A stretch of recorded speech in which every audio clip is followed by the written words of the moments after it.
மந்திரம் 32. இது தண்டா வாழ்க்கை. எங்க அப்பா என்ன தேடி தேவதை லோகத்துக்கு வந்திருப்பாரு. தேவதைங்க கிட்ட உதவி கேட்டு என்னை காப்பாத்துறதுக்கு கண்டிப்பா அவர் வந்துட்டு இருப்பாரு. ஆனா பாவம் அவருக்கு தெரியாது, நான் சூனியக்காரங்க எல்லாரையும் சிறப்பிடிச்சு ஜாலியாக உட்காந்து ஐஸ்கிரீம் சாப்பிட்டுட்டு இருப்பேன்னு அவங்க நினச்சி கூட பார்த்துருக்க மாட்டாரு அப்படின்னு சொல்லி ரொம்ப ஜாலியாக சாப்பிட்டுட்டு இருந்தா தியா. மறுபுறம் தேவதைகள் எல்லாரும் கூட சேர்ந்து நான் இருலோகத்துக்கு வந்தேன். அங்கே கேட்டு ரொம்ப பெருசாக இருந்தது. அதை நான் ரொம்ப ஆச்சரியமாக பார்த்துட்டு இருந்த நேரம், அதுக்கெல்லாம் இப்போ டைம் இல்லை, வா கிருஷ்ணா உள்ளே போகலாம் அப்படின்னு சொல்லவும் ஒரு குள்ள மனுஷர் மறுபடியும் எங்கள் முன்னாடி வந்து நின்னாரு. அவரை பார்த்து, ஐ சுண்டக்கா அப்படின்னு நான் சொன்ன உடனே, டேய் யாரை பார்த்து சுண்டக்கான்னு சொன்னேன்? என் பேர் தோபா தோபா. என்னை எல்லாரும் இந்த இருலோகத்தோட ராஜான்னு சொல்லுவாங்க. என்னை பார்த்து சுண்டக்கான்னு சொல்கிற? கொஞ்சம் ஹைட்டாக இருந்தால் என்னை பார்த்து சுண்டக்கான்னு சொல்லுவியா? இருலோகத்தோட ராஜா கிட்ட பேசிகிட்டு இருக்கேன்னு ஞாபகம் வச்சுக்கோ அப்படின்னு அந்த குள்ள மனுஷன் சொன்னார். இதை கேட்ட பூமி சிரிச்சுக்கிட்டே, எது நீ இருலோகத்தோட ராஜாவா? நான் இருலோகத்துக்கு ராணி இருக்கிறதா தான் நீ கேள்விப்பட்டேன், ராஜா இருக்கிறதா நான் கேள்விப்படவே இல்லையே.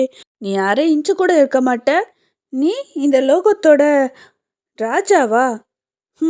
நான் நம்பிட்டேன். நம்புற மாதிரி ஏதாவது சொல்லுப்பா. இதை விடு, நான் யார் தெரியுமா? நன்மைக்கும் உண்மைக்கும் பேர் போன தேவதை லோகத்தோட மகாராணி அழகு தேவதையோட ஒரே பொண்ணு பொம்மி, தேவதை லோகத்தோட ஒரே இளவரசி. நானே சைலண்டாக இருக்கேன், நீ இவ்வளோ ஓரா பேசிகிட்டு இருக்கியா? இப்போ நீ எங்களை உள்ள விட முடியுமா முடியாதா அப்படின்னு கேட்டா. இதை கேட்ட தோபா தோபா, எது நீ ராணி லோகத்தோட மகாராணியோட பொண்ணா? நான் நம்பிட்டேன் அப்படின்னு சொல்ல, இதை கேட்ட பொம்மி, நான் உன்கிட்ட ப்ரூஃப் பண்ணணும்னு எனக்கு அவசியம் கிடையாது. இங்கே பாரு, எங்களுக்கு உள்ளே போய் ஆகணும், எங்களை உள்ளே விட முடியுமா முடியாதா அப்படின்னு பொம்மி கேட்டா. அதுக்கு அந்த குள்ள மனுஷன், முடியாது அப்படின்னு சொன்ன உடனே, நானும் உன்னை சும்மா விட மாட்டேன் அப்படின்னு சொல்லி தன் கையை முறுக்கி அந்த குள்ள மனுஷனோட மூக்கிலே குத்து விட்டுட்டா. அதுக்கு அந்த குள்ள மனுஷன் கீழே விழுந்துட்டாரு. அதை பார்த்து எல்லாரும் சிரிக்க, பொம்மி ஒரு அடி கூட நீ இருக்க மாட்ட, என்கிட்டே ஓரா பேசிட்டு இருக்க, நீ இருலோகத்தோட ராஜாவா அப்படின்னு கேட்டுட்டு நக்கலாக சிரித்தாங்க. அந்த குள்ள மனுஷன் ஒரு பொண்ணு கிட்ட அசிங்கப்பட்டுட்டோம் அப்படின்னு ரொம்பவே வருத்தப்பட்டான். கதறி கதறி அழ ஆரம்பிச்சிட்டான். இதை பார்த்து நாங்கள் எல்லாருமே சிரித்தோம். சரி வாங்க உள்ளே போகலான்னு சொல்லி நாங்கள் உள்ளே போக ஆரம்பித்தோம். மறுபுறம் ஷான் திடீர்னு அழ ஆரம்பிச்சிட்டான். அவன் பசியில் அழுதுகிட்டு இருந்தான். அதை அவ புரிஞ்சுக்கிட்டா. உடனடியாக தியா அவனை தோலை தூக்கி போட்டு, இரு செல்லம், உனக்கு அக்கா பால் தர அப்படின்னு சொல்லி அவளோட மந்திர சக்தினால் ஒரு பால் பாட்டிலை கொண்டு வந்தா. அதை பாப்பாவுக்கு ஊட்டி விட்டா. ஷான் ரொம்ப சமத்தா அந்த பாலை குடிச்சிட்டான். அப்போ தியா அவன் தோளில் மெதுவாக தட்டி கொடுத்தான். அப்போது ஷான் கொஞ்சம் கொஞ்சமாக அவன் தூங்க ஆரம்பித்தான். அதுக்கப்புறமா மெதுவாக அவனை தொட்டிலில் படுக்க வச்சுட்டு அப்படியே ஆட்டி விட்டா. அவன் தூங்குற அழகை அப்படியே பார்த்துட்டு இருந்தா.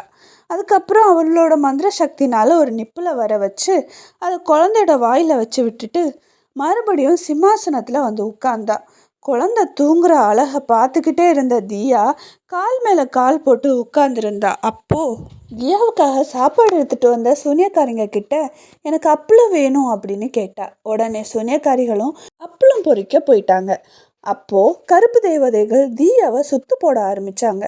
அப்போ தியா, நான் ஒரே ஒரு குழந்தை, எனக்கு ரொம்ப பசிக்குது, நான் சாப்பிட்டுட்டு வரேன், அது வரைக்கும் சைலண்ட்டாக இருங்க, அதுக்கப்புறமா நம்ம ஆக்ஷனை ஆரம்பிக்கலாம் அப்படின்னு சொல்லவும் கருப்பு தேவதைகளும் சரின்னு சொல்லிட்டு அமைதியாகவே உட்காந்துருந்தாங்க. தியா வயிறு நிறைய சாதம் போட்டு அவள் நல்லாவே சாப்பிட்டா.